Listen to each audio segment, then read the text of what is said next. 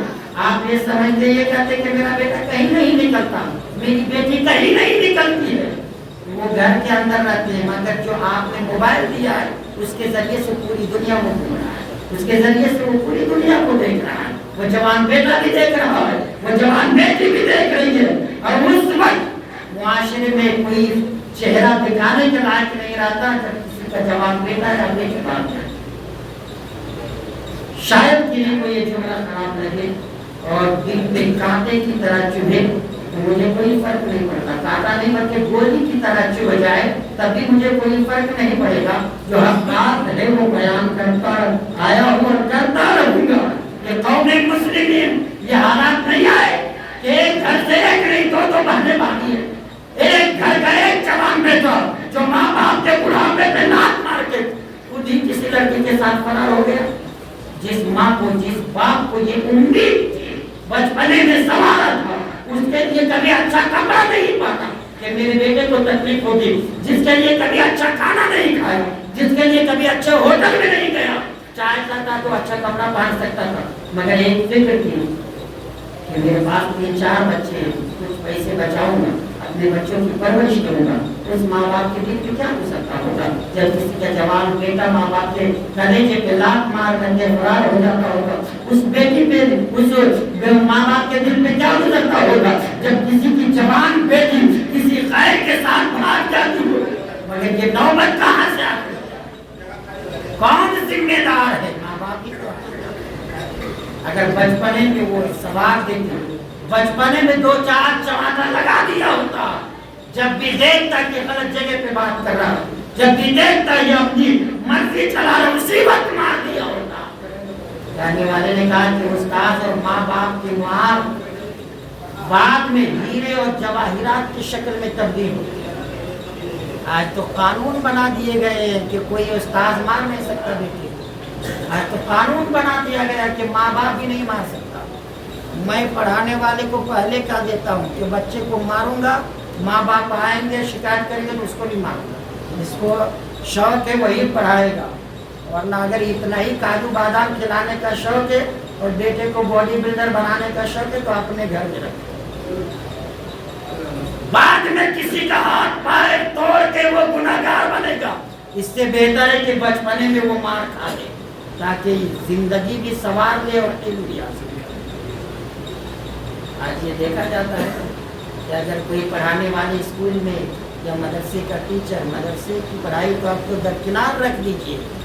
اب تو حالات یہ ہو گئے ہیں یہاں کہ اسکول میں جو بچہ پڑھے گا اس کے پیچھے ہزاروں روپئے مہینے کے خرچ کر دیں گے, مگر مدرسے میں اگر پڑھانے والے 100 روپیہ کا مطالبہ کر لے لوگ احتجاج کرتے ہیں, آپ کو تنخواہ دے رہے 100 روپیہ مانگتے ہیں. میں کہتا ہوں اس وقت یہ قانون بنانا چاہیے, یہ رولز بنانا چاہیے کہ اگر کسی کے گھر میں کسی کا انتقال ہو جائے کوئی عالم آگے نہ بڑھے, اس کے بیٹے سے کہا جائے کہ تو نماز جنازہ پڑھا, تیرا حق ہے, تیری ذمہ داری ہے, تیرے باپ کا انتقال ہو تو نماز جنازہ پڑھا. اتنی بھی توفیق نہیں کہ جس کے باپ کا انتقال ہو وہ باپ کے نماز جنازہ پڑھا سکے. اگر اتنا بھی لائق اور اس کا بیٹا نہیں بنا ہے تو کیا حق ہے اسے